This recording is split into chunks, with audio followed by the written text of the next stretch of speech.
আসসালামু আলাইকুম। এই ভিডিওতে দেখাবো কি করে আপনারা একটি ওয়েবসাইট মেক করবেন ফ্ল্যাটসাম থিম দিয়ে। তো এটা করার জন্য আমরা প্রথমেই একটা ওয়েবসাইট করলাম, ওয়ার্ডপ্রেস ইনস্টল করলাম একটা ডোমেইনে। এই যে এই ডোমেইনে আমরা ওয়ার্ডপ্রেস ইনস্টল করলাম। করার পর এখানে দেখেন কোনো থিম আর কোনো থিমও নেই, প্লাগইনও নেই।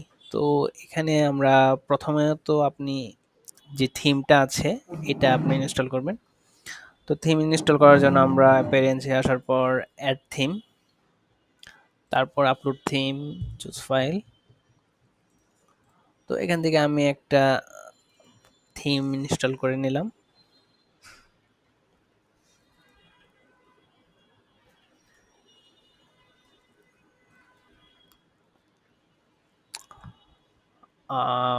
ফাইল সাইজটাই এটা সেটিং থেকে করতে হবে, দাঁড়ান 1 মিনিট, আমি এটা ফিক্সড করে আসছি। হ্যাঁ, আচ্ছা, এই যে এখানে ফাইল সাইজ কম আপলোডের সেটিং করা আছে, তো এটা আমাকে ফাইল সাইজটা বাড়াতে হবে। তো এটা করার জন্য আমরা সি প্যানেলে লগ ইন করবো। সি প্যানেলে লগ ইন করার পর আমরা আইএনআই আইএনআই এডিটরে যাব। যাওয়ার পর আমি যে ডোমেইনে কাজটা করব সেই ডোমেইনটা সিলেক্ট করব। করার পর এখানে দেখেন এই যে 8 MB আছে, এখানে আপনি 1024 দিতে পারেন। এই যে এখানে 2 MB আপলোডের সাইজ, এখানে আপনি 1024 দিলেন।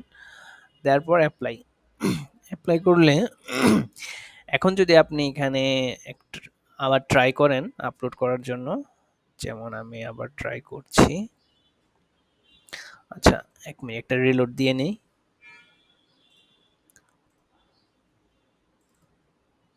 এখন ইনস্টল নাও।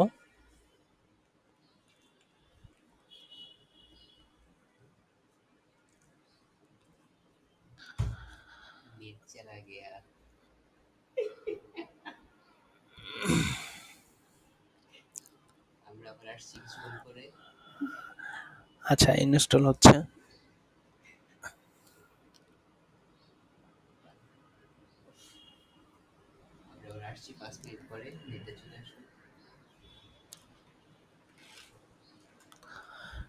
নেট মনে হচ্ছে অনেক স্লো, এই জন্য একটু লেট হচ্ছে। আচ্ছা, ইনস্টল হয়ে গেছে। এখন আমি থিমটা অ্যাক্টিভ করব। করার পর অ্যাক্টিভ করার পরে যে এখানে থিমটা সেটআপের একটা আসছে, উইজেটটা সেট আপ করতে হবে। তো লেটস গো। তারপর কন্টিনিউ, চাইল্ড থিম ক্রিয়েট করব এখান থেকে। তারপর কন্টিনিউ, প্লাগইন সব কন্টিনিউ দিব।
আচ্ছা, এখানে ডেমো কন্টেন্ট সিলেক্ট করতে হবে। তো এখানে মোটামুটি যা আছে সব সিলেক্ট থাকবে।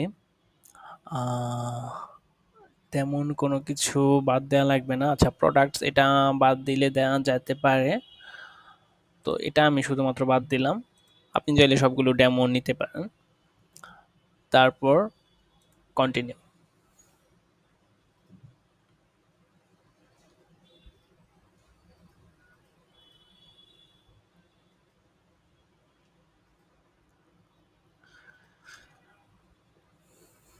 ডেমো যে কন্টেন্টগুলো আছে সেগুলো এখন ইম্পোর্ট হচ্ছে।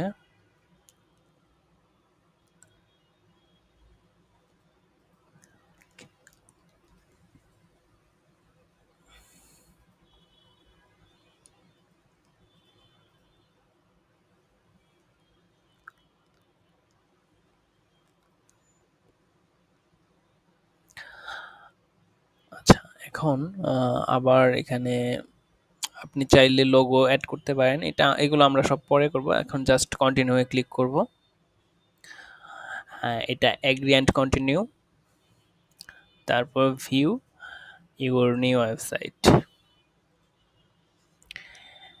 আমাদের যে ডেমোটা আছে, ডেমোটা এখানে কমপ্লিট হয়েছে ইম্পোর্ট করা। তো এখন এটা যদি ক্লায়েন্টের সাইট হয় তাহলে আপনারা এই যে এখানে কামিং সুন যেটা আছে সেটা অন করে রাখবেন। এই যে এটা অফ করে দিয়ে এই যে জাস্ট কামিং সুন এই দুটো অফ থাকবে। তারপর সেভ চেঞ্জ। তো এখানে দেখেন এই এটা লগইন ছাড়া কেউ দেখতে পাবে না, কামিং সুন মোড। আর যদি এটা লাইভ রাখতে চান তাহলে ক্লায়েন্টকে যদি তখন রিভিউয়ের জন্য পাঠাবেন তখন এই যে লাইভ করে দিবেন, তখন ক্লায়েন্ট এটা দেখতে পারবে।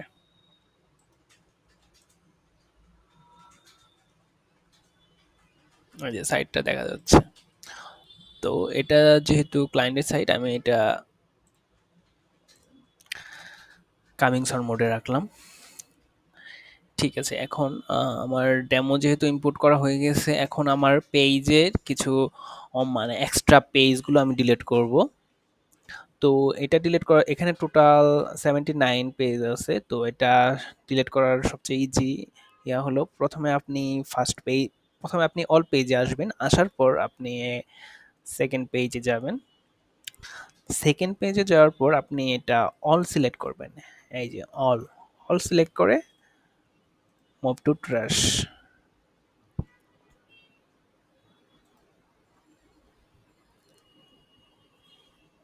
আচ্ছা, নেট প্রবলেমের জন্য একটু প্রবলেম হয়েছে। আচ্ছা, আম, এটা আপনার অ্যাপ্লাই দেওয়ার পরে কিন্তু এই যে 22টা পেজ ডিলিট হয়ে গেছে। তারপরে আবার অল সিলেক্ট করব, তারপর ট্র্যাশ। আচ্ছা, ডিলিট হয়ে গিয়েছে। এখন আবার আমি অল সিলেক্ট করে আবার মুভ টু ট্র্যাশ। সো এখন কিন্তু আর আমি ডিলিট করব না, কারণ আমার এক্সট্রা ফাইল অনেকগুলো ডিলিট করে ফেলছি। আর এই পেজে যেগুলো শো হচ্ছে এগুলো আমার প্রয়োজনীয়। এখানে এক্সট্রা যেগুলো প্রয়োজন নেই সেগুলো শুধুমাত্র মার্ক করে ডিলিট করব। তো এটা লাগবে না, এটা এটা স্টোরি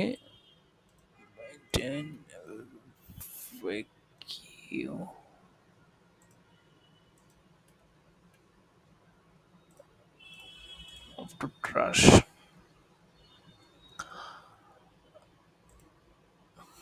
ঠিক আছে, এখন টোটাল আপনার এখন অল পেজে এখন আমার 11টা আছে। আর বাকি সবকিছু আমি কিন্তু ডিলিট করে দিয়েছি। এখন এই যে এখানে এই পেজে একটা পেজে যে 11টা আছে শুধুমাত্র আমার এই 11টাই প্রয়োজন। আর বাকি পেজগুলো মূলত আমার লাগবে না, এই জন্য ডিলিট করে দিলাম। এইভাবে ইজি ভাবে আপনারা ডিলিট করবেন। আর এই যে এই পেজগুলো আপনারা মেইন পেজ মেইন পেজ করে দিতে পারেন।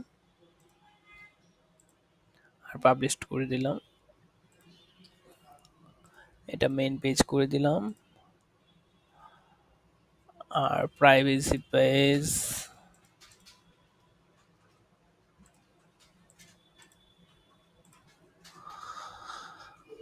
আচ্ছা, পেজের যে বিষয়টা আছে সেগুলো আমি ডিলিট এবং সবকিছু ঠিকঠাক করে নিলাম। এখন আমাকে এটার ব্যাকএন্ডটা সেট আপ করতে হবে। তো এটা করার জন্য ওকমার্স ওকমার্সে হোভার করার পর সেটিংয়ে আসার পর আহ, এটা ডিসমিস করে দিই। এখানে দেখেন জেনারেলে এখানে আমি ঢাকা লিখবো। তারপর এখানে sell to specific country Bangladesh,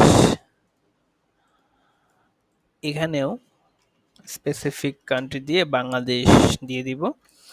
আর এখানে যা আছে থাকবে, এখানে আপনি বাংলাদেশ দিয়ে দিবেন।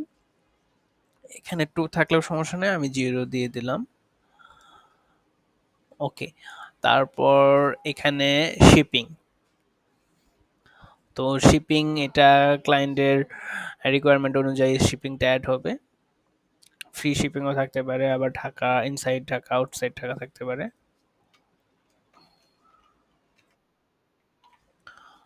বাংলাদেশ এখানে অ্যাড শিপিং মেথড ট্রেড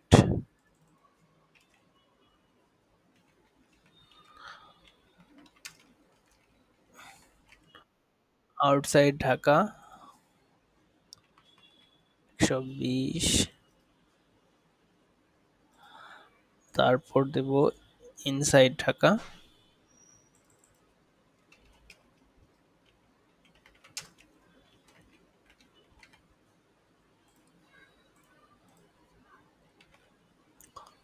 ষাট। আচ্ছা, শিপিং শেষ, এখন পেমেন্ট। পেমেন্ট হলো আমরা ক্যাশ অন ডেলিভারিটা অন করব।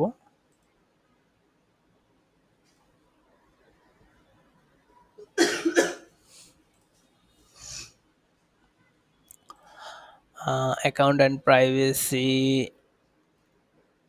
এটা ডিলিট করলেও চলে, না করলেও চলে, আমরা ডিলিট করে দেই। এটা না ডিলিট করলেও প্রবলেম নেই। আচ্ছা, এখানে আর তেমন কোনো সেটিং নেই। এখন আমরা চেক আউট পেজের আর যে ফিল্ড আছে, যেমন আমি একটা প্রোডাক্ট অ্যাড করি ফার্স্টে, টেস্ট প্রোডাক্ট। টেস্ট প্রোডাক্টের প্রাইস দিব 1000, পাবলিশড।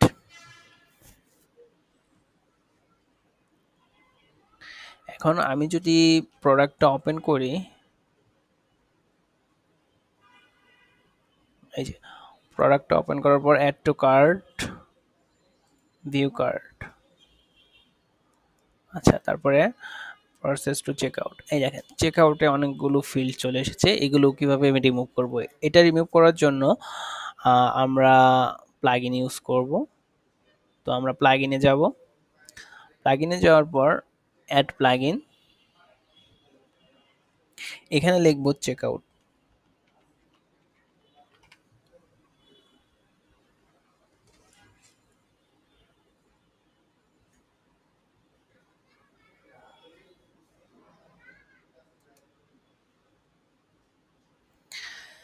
চেক আউট লেখার পর দেখেন এই যে ফ্লেক্সিবল চেক আউট নামে একটা প্লাগইন আছে, এটা আমি ইনস্টল করব।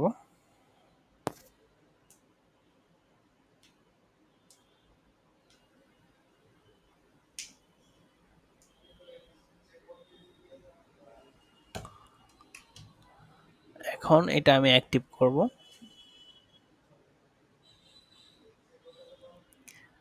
তো ই-কমার্সে যদি আমি হোভার করি, তারপরে চেক আউট ফিল্ড। আচ্ছা, এখানে আমি ইমেলটা আমার লাগবে না, আমার যেগুলো প্রয়োজন শুধুমাত্র সেগুলো রাখবো। যেগুলো প্রয়োজন নেই এগুলো যে এনেবলের এখানে, এনেবল ফিল্ডের এখানে আনচেক দিয়ে দিব। এগুলো আমার প্রয়োজন নেই। এটা প্রয়োজন নেই, এটা প্রয়োজন আছে, এটা প্রয়োজন নেই, প্রয়োজন নেই। যদি প্রয়োজন হয় তাহলে এটা টিক মার্ক দিয়ে রাখবেন। এখানে আপনি নেমের জন্য আপনি এই যে ফার্স্ট নেম যেটা, এটা ইউজ করবেন। তারপর ফোন নাম্বারের জন্য আপনি এই যে ফোন, এটা ইউজ করবেন। আর অ্যাড্রেসের জন্য অবশ্যই অ্যাড্রেস 1, এই যে বিলিং অ্যাড্রেস 1, এটা ইউজ করবেন, স্ট্রিট অ্যাড্রেস। তো এগুলো ইউজ করবেন। এখানে আপনি বাংলাতে নাম লিখে নেবেন, এখানেও, এখানেও। তারপর এটার অ্যাপিয়ারেন্সে যাবেন, এই যে ফার্স্ট দেয়া আছে এখানে WID ওয়াইড লিখবেন, আর এখানে প্লেস হোল্ডারের নাম লিখতে পারেন। ফোন, এখানেও প্লেস হোল্ডারের নাম লিখতে পারেন। স্ট্রিট অ্যাড্রেস, এই যে অ্যাড্রেসের এখানে ফার্স্ট আছে, এটা আপনি উইথ দিয়ে দিলেন, আর এই যে প্লেস হোল্ডার এটা নাম চেঞ্জ করে নিতে পারেন। তারপরে আমি যদি সেভ চেঞ্জ দেই, সেভ চেঞ্জ দেওয়ার পর এখন আমি যদি ভিজিট করি,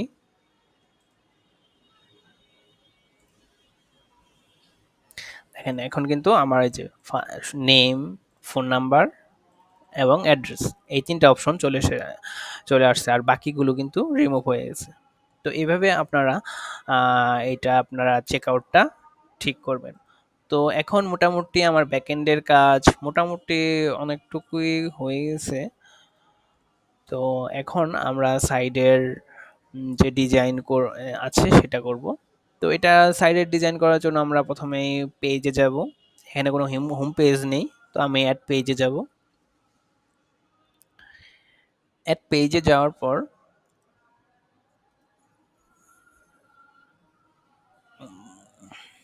এখানে আমি পেজের নেম লিখব হোম, তারপর এটা পাবলিশ করে দেব। আমরা মূলত এটা ইউএক্স বিল্ডার দিয়ে, ফ্ল্যাটসামের এটা একটা বিল্ডার, এটা দিয়ে এডিট করব, তার জন্য এডিট উইথ ইউএক্স বিল্ডার এখানে যাব।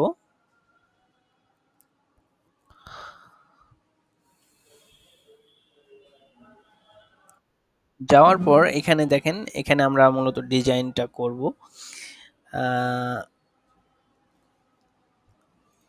এখানে আমরা টেমপ্লেট যেটা ইউজ করব সেটা হলো পেজ ফুল উইথ। তো দেখেন এখন ফুল উইথ হয়ে গেছে, তো পেজ ফুল উইথ এটা ইউজ করব। আর এখানে আমরা ডিজাইনটা করব, ডিজাইন করার আগে আমরা হেডার ফুটারটা আগে করব। এখানে আমি জাস্ট একটা সেকশন নিয়ে রাখছি, একটা সেকশন নিলাম, তারপরে রো আর একটা কলাম, এই যে অ্যাপ্লাই আপডেট। তো এখানে আমি পরে কাজ করব, হোম পেজের ডিজাইনটা আমি জাস্ট ক্রিয়েট করে রাখলাম, এখন আমি আপনার হেডার এবং ফুটারটা করব। আর হোম পেজে আমি এটা সেট করে দিচ্ছি, মানে দেখেন আমার যে হোম পেজটা আছে, হোম পেজে কিন্তু ব্লগ শো হচ্ছে, তো হোম পেজটা আমি সেট করব ওই পেজটা।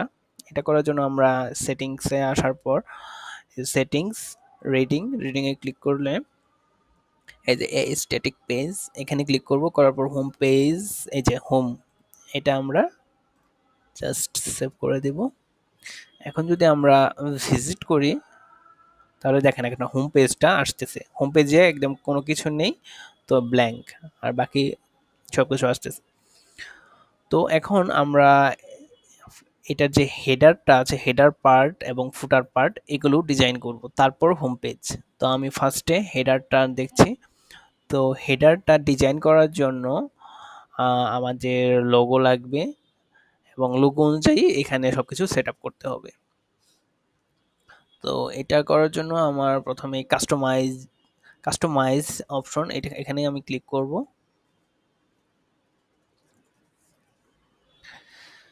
এখানে ক্লিক করার পর এখানে দেখেন যে লেআউট আছে, তো আমি লেআউটে ক্লিক করলে এখানে 1080 আছে, এখানে আমি 1250 দিয়ে দিব, তারপর পাবলিশড। আচ্ছা ব্যাকে যাব, এখন হেডারে আসলে আমার হেডারে দেখেন এই যে টপ হেডার আছে, তারপর হেডার মেইন আছে।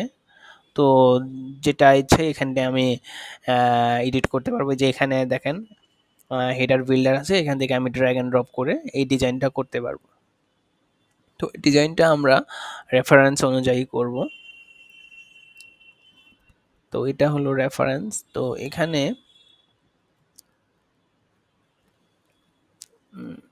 হেডার,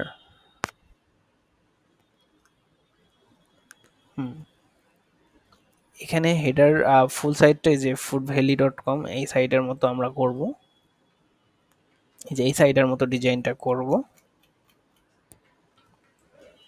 তো এখানে হেডারটা কিভাবে আছে ঠিক সেইভাবে সেম ভাবে আমরা এই যে আমাদের যে হেডারটা আছে এটা কাস্টমাইজ করব। তো এটা করার জন্য আমাদের থিম প্রয়োজন হবে। তো আমরা আগে থিমটা থিমটা আগে আপলোড করি।